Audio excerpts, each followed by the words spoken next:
Enkosi Tata Mlamba, enkosi kakhulu tatam. Enkosi. Ndiyambonga uThixo. Ndithi xa ndimjonga uThixo uba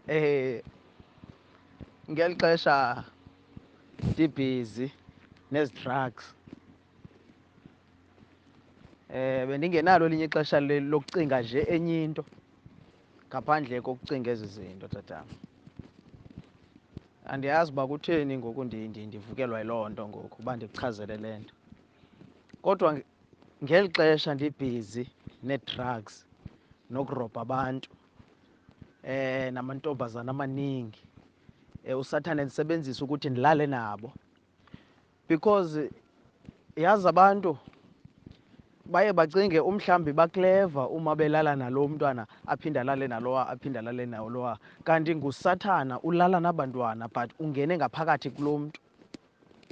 So uSathana wayengena kum ngaphakathi andenze ndibe ne-craving yokulala nabo bonke abantwana endibafunayo, andenze ndibe ne-craving especially uma le drug seyinyukile apha kum. Ayikho injongo yam yokuba ndibatshayise ii-drugs abantwana, ndibatshayise ii-drugs because i-drug awukwazi ukuyitshaya wedwa. Even if ufuna uyitshaya wedwa uzoyitshaya wedwa for ixeshana elincane ube sewuhamba uyothini, uyokutshayisa abanye abantu. So bendisithi ke uma nditshayisa abanye abantu, i-most yabo bendifuna ibe khona intombazana endizothi xa ndishekile ndisheke nayo ukuze ndilale nayo. USathana ebelala nam ngayo. Same as lo osela utywala, uSathana ungena kulaa mntu, idimoni lotywala lifuna ukusela utywala. Idimoni alinawo amandla, alinazandla zokuthatha utywala lisele, but lifuna umntu ozokulithathela utywala, lifuna umntu ozokulithathela inqawa yokutshaya. Laa mntu atshayise eli dimoni. Yena ucimba mhlawumbi nguye, ewe yena uba high physical but spiritual idimoni nalo li-high because once abe high lo mntu physical, then lona spiritual liba high, then likwenzise izinto ezifunwa lilo wena ongafuniyo ukuzenza but ucinge ubana nguwe ofunayo ukuzenza. So once ke ngoku liqhelise laa nto, uphela ke ngoku uba nalaa nto kuthiwa yi-addiction, ube addicted. So ngoku elaa dimoni lilo ngoku limane ukuthi phakama phakama phakama, hamba mborobha, hamba mboba, hamba mboqhekeza, hamba, iya kubani, uzayifumana into. So ndicinga nje ezi zinto ndimane ndikuchazele nje kancane. So eli dimoni li-dangerous, idimoni letiki. Idimoni letiki liyabulala, idimoni letiki liyasetyenziswa emkhathini. Abantu abatshaya itiki bayasetyenziswa emkhathini. Amantombazana atshaya itiki ayasetyenziswa, ayathakathiswa emkhathini. Abanye bayayazi, abanye abazi ukuthi bayathakathiswa. So ndithi nje mandiveze le nto, eli xesha bendibhizi nezi zinto, ezi drugs, ayikho enye into ebendiyicinga, ndisavuka ndivuka ndicinga ngayo. Ayikho enye into endiyicingayo ngaphandle kokurobha abantu, ayikho enye into endiyicingayo ngaphandle kokuxoka, ayikho into endiyicingayo ngaphandle kokuthengisa even my own clothes, even istaff sasendlini. Izinto ziyaphela endlini ngenxa yam. So zonke ezaa zinto bezenziwa yilaa dimoni. Ya, yilaa dimoni. Abanye baye bacinga umhlawumbi bangcono abatshaya i-weed, marijuana, but abekho ngcono because ikucingisa ngenye indlela nayo. Because nayo iyayitshintsha indlela ocinga ngayo, ucinge ngendlela yakho, and i-anger yayo nayo imarijuana xa sele ifikile kuba nzima ukuba ihle easy. So ndithi mandibulele ke uThixo ekuseni ngale testimony endikusherela yona, Baba Mlamba, ukuthi ziyingozi ezi zinto. Azidingi even i-rehab, zidinga only uYesu Kristu. So zonke izinto bendizenza apha besendisaziwe ekhaya. Le drug ibange xa ingenile kuwe iye ioperate kwelo khaya.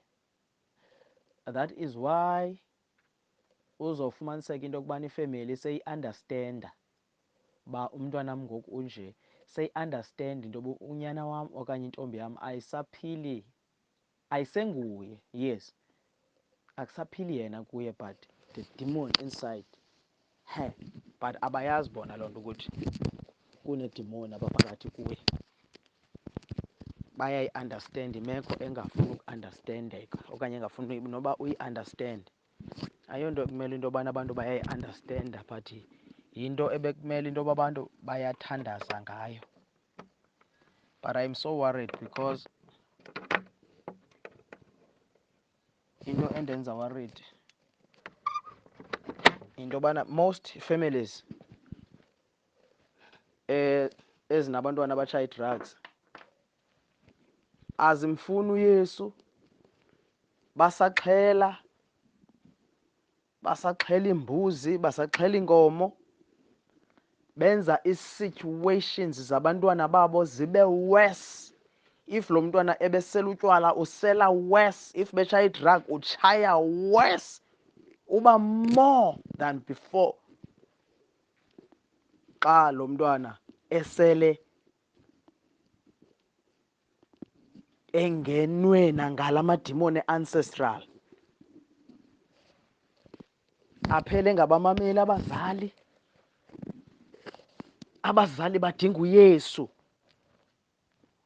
because le demon ye-drug ndiyayazi, nditshaye ixesha elide kakhulu.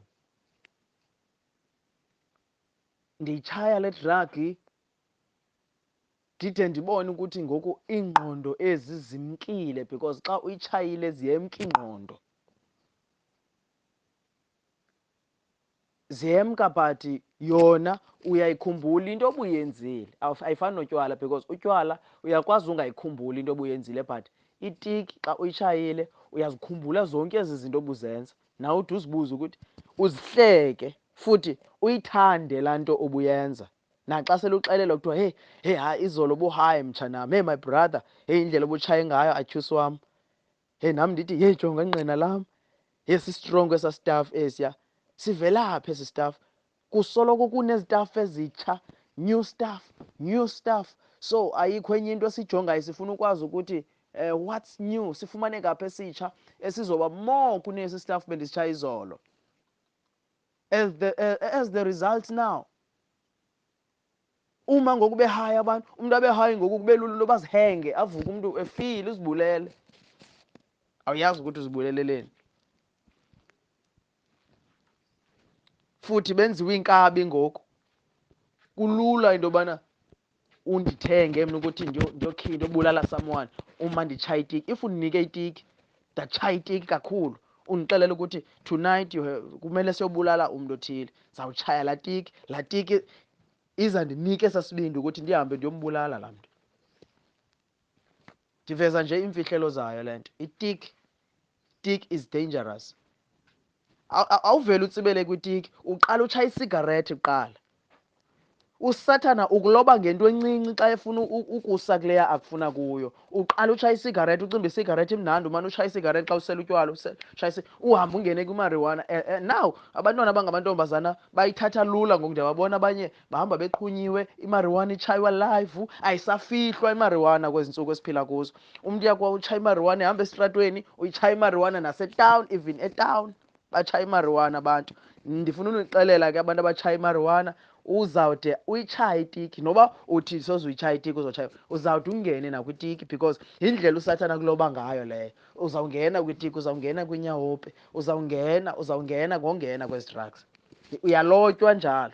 Umntana masuthiwa uqhathwa ngelekese, so uyakuloba njalo, uyakuloba. Even now before usela utywala zange uvele usele ezi zinto oziselayo ngoku. usathane uqala kuselisa izinto ngathi ziduru ziswiti zimnandi isavana but uzawuphela uhambe uyongena kwezi zinto ubona abantu namhlanje bephalele bemdaka abantu baqala ngazo izinto babelotywa nguSathane. uSathane yamloba umntu before amfake kule nto. Hallelujah. So itiki i-dangerous, utywala bu-dangerous. Utywala ayinguwe ofuna usela utywala, lidimoni elingaphakathi kuwe. If usela utywala yazi uba unedimoni. If uyatshaya yazi ukuthi unedimoni. Noba utshaya isigarethi ukhonza, unedimoni elilapho kuwe ekumele into yokubana uyeke ufidana neli dimoni. Stop feeding this demon. Sulifida because ukudla kweli dimoni yimarijuana, ukudla kweli dimoni butywala, ukudla kweli dimoni yisex. So qho usenze ezi zinto uyalifida, ulenza ibhist. Now that is why abantu abasakwazi ukohlukana nazo because eli demon seliyibhist ngaphakathi kulo mntu. Likhulu ngolikhulile, likhuliswa nguwe. Ndikuxelela mna idimoni letiki akululanga uphume emntwini. Lisandileqa nanamhlanje mna sendincedwa nguYesu ndincedwa nguYesu. Ukuba uYesu ebendingenaye andifuni nokuthi into yoba ngendisatshaya, ukuba uYesu bengekho ngendifile ngendibulewe mna. Futhi ndiyayazi indlela ebendizawubulawa ngayo. Thixo wandibonisa into yoba wena ubuzawufa nje. Ndixela ngoThixo bazalwane, masiyekeni ukufida amadimoni kaSathana amane usibangela ukuthi sisele ngoDisemba. Umntu asindiswe from January ngoDisemba uyawa usela utywala, ngoDisemba uyajola, ngoDisemba bazalwane, masiyekeni le nto sizofela emanyaleni. Bendifuna uveza nje le ndaba into yokubana uYesu Kristu uyincedile impilo yam. Today andicingi, ndivuka nje ndicinga ngoYesu. Noba sendisenza into erongo ndiyacinga ukuthi uYesu ucinga ntoni ngale nto. Today ndicinga ngoba abantu basindiswe, ndixelela abantu ngoYesu. Andisaxelela abantu ngamatsheri, andisaxelela abantu ngee-drugs ezistrongo, andisaxokiselani nabantu. My mom now uyayishiya iwallet yakhe apha endlini ndikhona, akasenaso istress soba ndizawuba imali yakhe. Noba undithuma eshop andithathi imali, andithathi even R1 ndiyibuyisa nje ngibinjalo. If ikhona into endibonile bayitshintsha unayo, ndathenga something uba ibhiskithi, ndathi mama ndiye ndathenga ibhiskithi nge-R1. uYesu wandinceda kakhulu bazalwane, wandinceda. Ndicinga ngokungenye indlela. So xa wamkele uYesu, that is why sithi uba sisidalwa esitsha. Isidalwa esitsha senza into ezintsha. Now ndenza into ezintsha, andisazenzi izinto endandikade ndizenza. uYesu watshintsha indlela ndandihamba ngayo. You see iwalk yomntu otshaya itiki, iphara. You see, uyabona ukuthi liphara eli. Ehamba uyabona uba liphara. So indlela yokuthetha bendithetha kuthiwa ishalambombo, itsotsitala, ndekuse atyusi ndiqina amathambo ngaze undifojiselo line. Zonke eza language ziilanguage zamadimoni ndiyazazi, but ngoku andisakwazi ukuthetha ezo zinto. Ndithetha ngendlela erayithi ezobangela ukuthi undive. But xa ndiyovangela kubo abantu aba batshaya ii-drugs, ndiyakwazi ke ngoku into yobana aba bantu aba ndifane nabo ngelanguage, but I won't join them kulaa nto.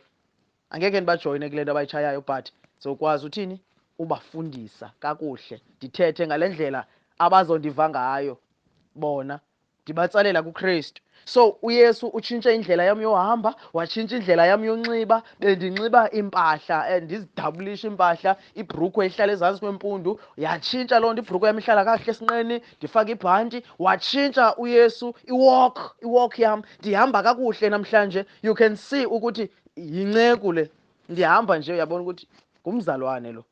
Ndithetha uyandiva ukuthi ngumzalwane. Unamandla bazalwane. Ngithi mandishere le testimony egameni lenkosi.